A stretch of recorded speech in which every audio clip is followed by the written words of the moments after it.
ఓం శాంతి 22/12/2023 మధురమైన పిల్లలు, ఎప్పుడైతే బుద్ధియోగం దేహసహితంగా దేహపు సర్వ సంబంధాల నుండి తెగిపోయి ఉంటుందో అప్పుడే మీ అవ్యభిచారి ప్రేమ ఒక్క తండ్రితో జోడింపబడగలదు.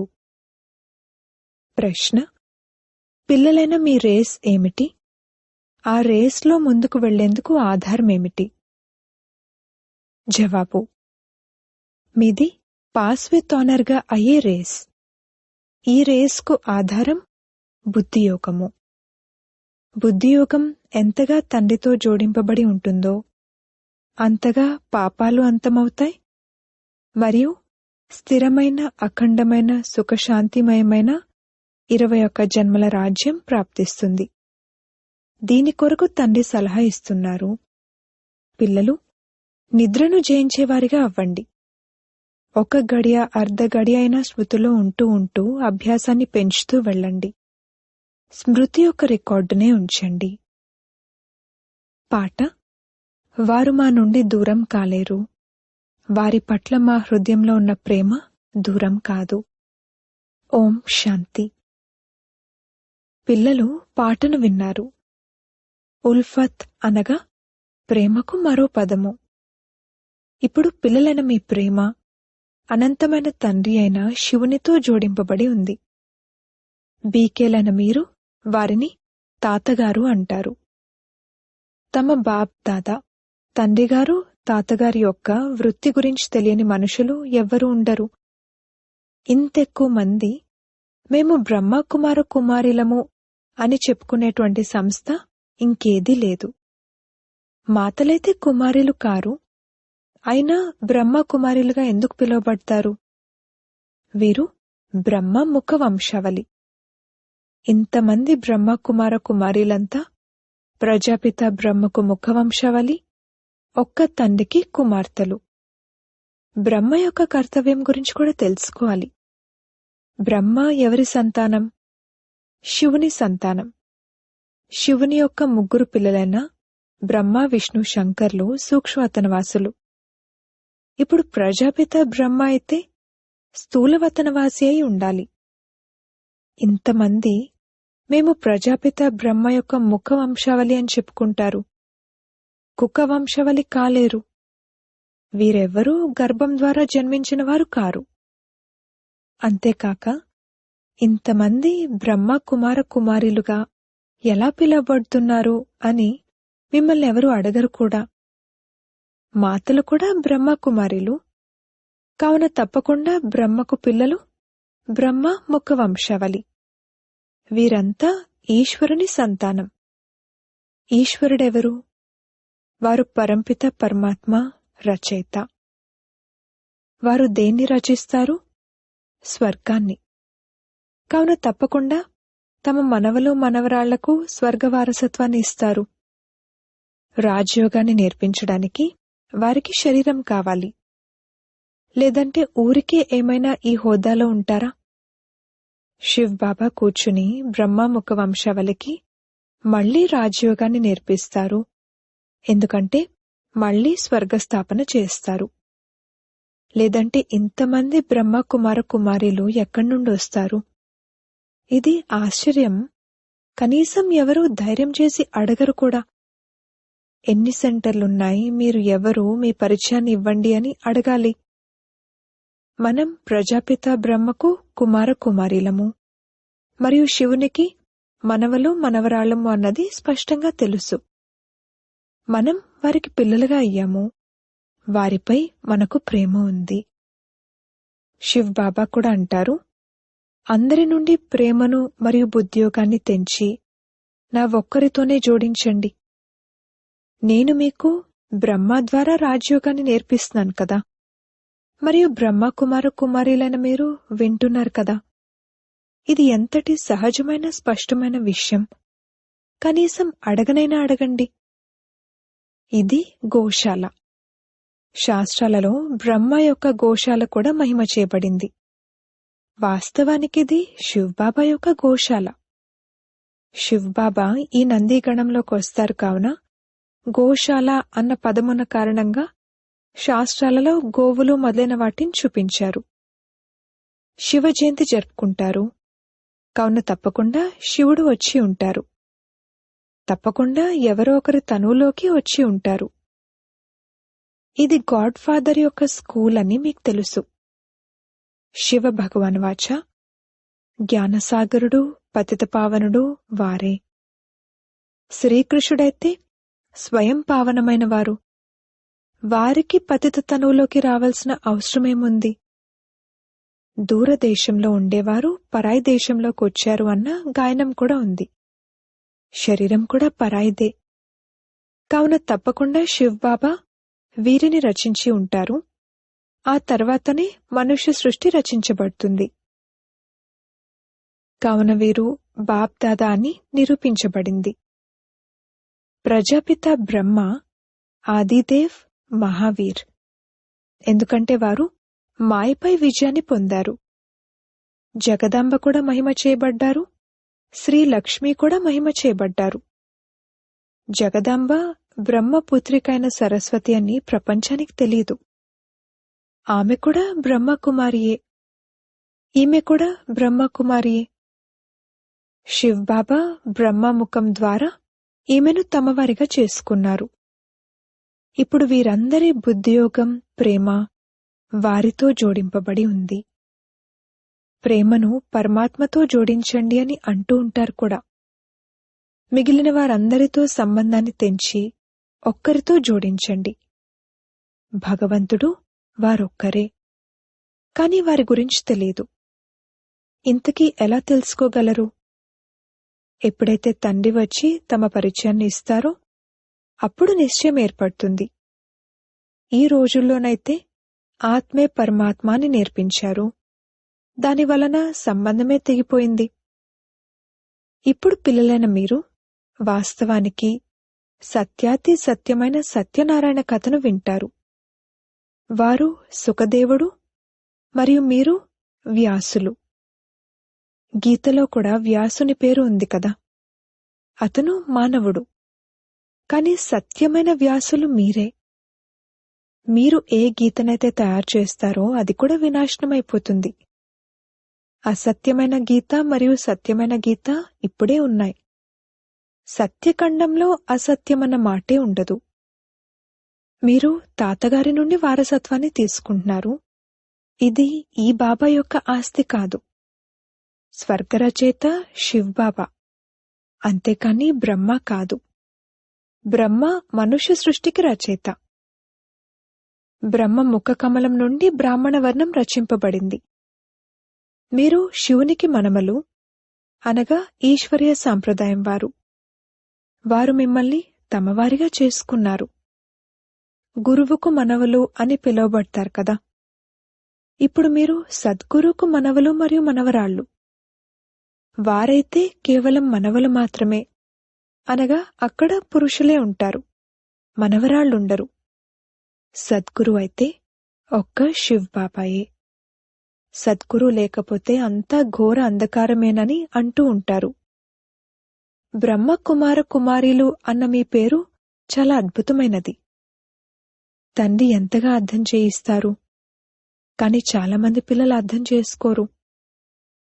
తండ్రి అంటారు, అనంతమైన తండ్రినైన నన్ను తెలుసుకోవడం ద్వారా మీరు అన్నింటినీ తెలుసుకుంటారు. సత్యత్రేతాయుగాలలో సూర్యవంశీ చంద్రవంశీ రాజ్యం ఉండేది. తర్వాత రావణ రాజ్యంలో బ్రహ్మ యొక్క రాత్రి ప్రారంభమవుతుంది. ప్రాక్టికల్గా బ్రహ్మ కుమార కుమారీలు మీరే. సత్యుగాన్నే స్వర్గమంటారు. అక్కడ నేయి పాలనదులు ప్రవహిస్తాయి. ఇక్కడైతే నెయ్యి లభించనే లభించదు. తండ్రి అంటారు, పిల్లలు, ఈ పాత ప్రపంచం ఇప్పుడు వినాశనం అవ్వనున్నది. ఒకరోజు ఈ ప్రపంచానికి నిప్పంటుకుంటుంది. అందరూ అంతమైపోతారు. ఆ తర్వాత నా నుండిక వారసత్వాన్ని పొందలేరు. నేనొచ్చినప్పుడు తప్పకుండా శరీరాన్ని అద్దెకు తీసుకోవాల్సి ఉంటుంది. ఇల్లు అయితే కావాలి కదా. బాబా ఎంత చక్కగా రమణీకమైన రీతిలో అర్థం చేయిస్తారు. మీరిప్పుడు నా ద్వారా అన్నీ తెలుసుకున్నారు. ఈ సృష్టి చక్రం ఎలా తిరుగుతుంది అన్నది ఎవరికీ తెలీదు. 84 జన్మలు ఎవరు తీసుకుంటారు? అందరూ అయితే తీసుకోరు. తప్పకుండా మొదట వచ్చే దేవతలే 84 జన్మలు తీసుకుంటారు. ఇప్పుడు వారికి మళ్లీ నేను రాజయోగాన్ని నేర్పిస్తాను. భారత్ను మళ్లీ నరకం నుండి స్వర్గంగా తయారు చేయడానికి నేను వస్తాను. దీనిని నేను విముక్తి చేస్తాను. తర్వాత మార్గదర్శకునిగా అయి తిరిగి తీసుకువెళ్తాను కూడా. నన్ను జ్యోతి స్వరూపుడని కూడా అంటారు. జ్యోతి స్వరూపుడు కూడా రావాల్సి ఉంటుంది. వారు స్వయం అంటారు, పిల్లలు, నేను మీ తండ్రిని. నా జ్యోతి ఎప్పుడూ ఆరిపోదు. వారు బ్రుకుటి మధ్యలో ఉండే నక్షత్రం. మిగిలిన ఆత్మలందరూ ఒక శరీరాన్ని వదిలి ఇంకొకటి తీసుకుంటారు. కావున ఆత్మరూపి నక్షత్రంలో 84 జన్మల పాత్ర అవినాశిగా నిశ్చితమై ఉంది. 84 జన్మలను అనుభవించి మళ్లీ మొదటి నంబర్ నుండి ప్రారంభిస్తారు. యథా రాజారాణి తథా ప్రజ.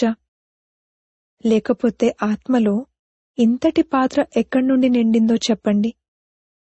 దీనిని చాలా గుహ్యమైన అద్భుతమైన విషయమని అంటారు. మొత్తం మనుష్య సృష్టిలోని ఆత్మలందరి పాత్ర నిశ్చితమై ఉంది. నాలో ఈ పాత్ర ఉంది. అది కూడా అవినాశిగా ఉందని అంటారు. అందులో ఎటువంటి మార్పు జరగదు. నా పాత్ర గురించి బ్రహ్మ కుమార కుమారీలకు తెలుసు. పాత్రను బయోగ్రఫీ అంటారు. ప్రజాపిత బ్రహ్మ ఉన్నారు కావున తప్పకుండా జగదాంబ కూడా ఉంటారు. ఆమె కూడా శూద్రుని నుండి బ్రాహ్మణిగా అయ్యారు. కావున పిల్లలైన మీకు తెలుసు, మన ప్రేమ తండ్రితో జోడింపబడి ఉంది. మరియు మనకు ఒక్కరితోనే ప్రేమ ఉంది. అవ్యభిచారి ప్రేమ కలగడానికి పెద్ద సమయం పట్టదు. మాయా పిల్లి కూడా తక్కువేమీ కాదు. కొందరు స్త్రీలుంటారు, వారికి పరస్పరంలో ఈర్ష్య కలుగుతూ ఉంటుంది. అలాగే మనం కూడా శివబాబా పట్ల ప్రేమను పెట్టుకుంటే మాయకు ఈర్ష్య కలుగుతుంది. అందుకే తుఫాన్లు తీసుకొస్తుంది. మీరు పాచికలాటలో గెలవాలని అనుకుంటారు, కాని మాయారూపీ పిల్లి ఆట చెదిరిపోయేలా చేస్తుంది. మీరు గృహస్థ వ్యవహారంలో ఉంటారు. కేవలం మీ బుద్ధి యోగాన్ని దేహ సహితంగా దేహపు సర్వ సంబంధాల నుండి తొలగించి నన్ను స్మృతి చేయండి అంటాను. నేను మీ అతి ప్రియమైన తండ్రిని. ఒకవేళ నా శ్రీమతంపై నడిచినట్లయితే నేను మిమ్మల్ని స్వర్గానికి యజమానులుగా చేస్తాను. బ్రహ్మ యొక్క సలహా కూడా ప్రసిద్ధమైనది. కావున తప్పకుండా బ్రహ్మ యొక్క పిల్లలది కూడా ప్రసిద్ధమవుతుంది. వారు కూడా ఇటువంటి సలహానే ఇచ్చి ఉంటారు. ఈ మొత్తం సృష్టి చక్రానికి సంబంధించిన సమాచారాన్నైతే ఒక్క తండ్రే తెలియచేస్తారు. పిల్లలు మొదలైన వారిని సంభాళించండి, కాని బుద్ధియోగం తండ్రితో జోడించి ఉండాలి. ఇది శ్మశాన వాటిక, మనం పరిస్థానంలోకి వెళ్తామని భావించండి. ఇది ఎంత సహజమైన విషయం. తండ్రి అర్థం చేయిస్తారు, ఏ సాకారి లేక ఆకారి దేవతతో బుద్ధియోగాన్ని జోడించకండి. తండ్రి మధ్యవర్తిగా చెప్తున్నారు. ఆత్మలు మరియు పరమాత్మ చాలా కాలం దూరంగా ఉన్నారని పాడుతారు కదా. ఇప్పుడు చాలా కాలం నుండి వేరై ఉన్నవారైతే దేవీ దేవతలు, వారే మొట్టమొదట పాత్రను అభినయించేందుకు వస్తారు. సద్గురు మధ్యవర్తిగా లభించినప్పుడు సుందర మిలనం జరిపారు. వారు మధ్యవర్తి రూపంలో అంటారు, నన్నొక్కరినే స్మృతి చేయండి, మరియు మేము కామచితి నుండి దిగి జ్ఞానచితిపై కూర్చుంటాము అని ప్రతిజ్ఞ చేయండి. అప్పుడిక మీరు రాజ్యభాగ్యాన్ని తీసుకుంటారు. ఇటువంటి అతి ప్రియమైన తండ్రిని మేము ఎంత సమయం స్మృతి చేస్తున్నాము అని మీ వద్ద రికార్డు ఉంచండి. కన్య రాత్రి పగలు పతిని తలుచుకుంటూ ఉంటుంది కదా. తండ్రి అంటారు, ఓ నిద్రను జయించే పిల్లలు, ఇప్పుడు పురుషార్థం చేయండి. 1 గడియ అర్ధ గడియ నుండి మొదలుపెట్టి ఇక మెల్లమెల్లగా పెంచుతూ వెళ్ళండి. నాతో యోగాన్ని జోడించినట్లయితే పాస్ విత్ ఆనర్ అవుతారు. ఇది బుద్ధి యొక్క రేస్. దీనికి సమయం పడుతుంది. బుద్ధియోగం ద్వారానే పాపాలు కట్ అవుతాయి మరియు మీరు స్థిరమైన అఖండమైన సుఖశాంతిమయమైన 21 జన్మల రాజ్యాన్ని పొందుతారు. కల్పకృతం కూడా చేశారు. ఇప్పుడు మళ్ళీ రాజ్యభాగ్యాన్ని తీసుకోండి. కల్పకల్పము మనమే స్వర్గాన్ని తయారు చేస్తాము, రాజ్యం చేస్తాము. మళ్ళీ మనల్నే మాయ నరకవాసులుగా చేస్తుంది. ఇప్పుడు మనం రాముని సాంప్రదాయం వారము. మనకు వారిపై ప్రేమ ఉంది. తండ్రి మనకు తమ పరిచయాన్ని ఇచ్చారు. తండ్రి స్వర్గ రచయిత. మనం వారి పిల్లలమన్నప్పుడు మరి మనం నరకంలో ఎందుకు పడి ఉన్నాం?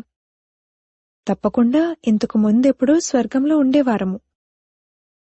తండ్రి అయితే స్వర్గాన్ని రచించారు. బ్రహ్మ కుమార కుమారిలు అందరికీ ప్రాణదానాన్నిచ్చేవారు. కావున వారి ప్రాణాలను ఎప్పుడూ మృత్యువు నియమ విరుద్ధంగా అకాలంగా తీసుకువెళ్లదు. అక్కడ అకాల మృత్యువు జరగడం అసంభవం. అక్కడ ఏడుపు కూడా ఉండదు. శ్రీకృష్ణుడు ఏ విధంగా జన్మ తీసుకుంటారు అనేది మీరు సాక్షాత్కారంలో కూడా చూశారు. ఒక్కసారిగా మెరుపు మెరుస్తుంది. సత్యుగ మొదటి రాకుమారుడు కదా. శ్రీకృష్ణుడు నంబర్ 1 సతోప్రధానమైనవారు. ఆ తర్వాత సతో రజో తమోలలోకి వస్తారు. ఎప్పుడైతే శరీరం తమోగా శిథిలావస్థకు చేరుకుంటుందో అప్పుడు ఒక శరీరాన్ని వదిలి ఇంకొకటి తీసుకుంటారు. ఈ అభ్యాసాన్ని ఇక్కడే చేయడం జరుగుతుంది. బాబా, ఇప్పుడు మేము మీ వద్దకు వస్తాము. మళ్ళీ అక్కడి నుండి మేము స్వర్గంలోకి వెళ్లి కొత్త శరీరాన్ని తీసుకుంటాము. ఇప్పుడైతే తిరిగి బాబా వద్దకు వెళ్ళాలి కదా. అచ్చా, మధురాతి మధురమైన సిక్కిలదే పిల్లలకు మాతా పితా బాప్దాదాల ప్రియ స్మృతులు మరియు గుడ్ మార్నింగ్. ఆత్మిక పిల్లలకు ఆత్మిక తండ్రి నమస్తే. ధారణ కొరకు ముఖ్య సారము. మొదటి పాయింట్, అకాల మృత్యు నుండి రక్షించుకునేందుకు అందరికీ ప్రాణదానాన్నిచ్చే సేవ చేయాలి. రావణ సాంప్రదాయాన్ని రాముని సాంప్రదాయంగా తయారు చేయాలి.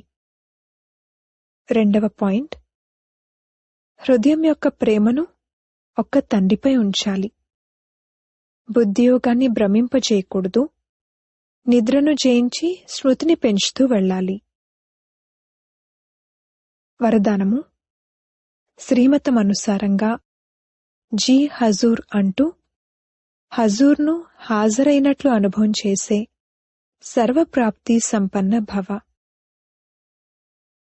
ఎవరైతే ప్రతి విషయంలో శ్రీమతమనుసారంగా జీ హజూర్ చిత్తం ప్రభు అని అంటారో, అలా పిల్లలు చిత్తం ప్రభు అని అనటం మరియు తండ్రి పిల్లల ముందు హాజిర్ హజూర్ ప్రభు హాజరవ్వటం జరుగుతుంది.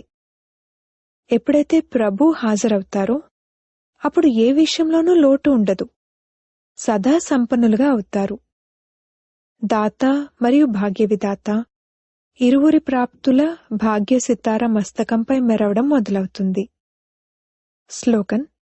పరమాత్మ వారసత్వానికి అధికారులుగా అయి ఉన్నట్లయితే ఆధీనత రాజాలదు. ఓం శాంతి.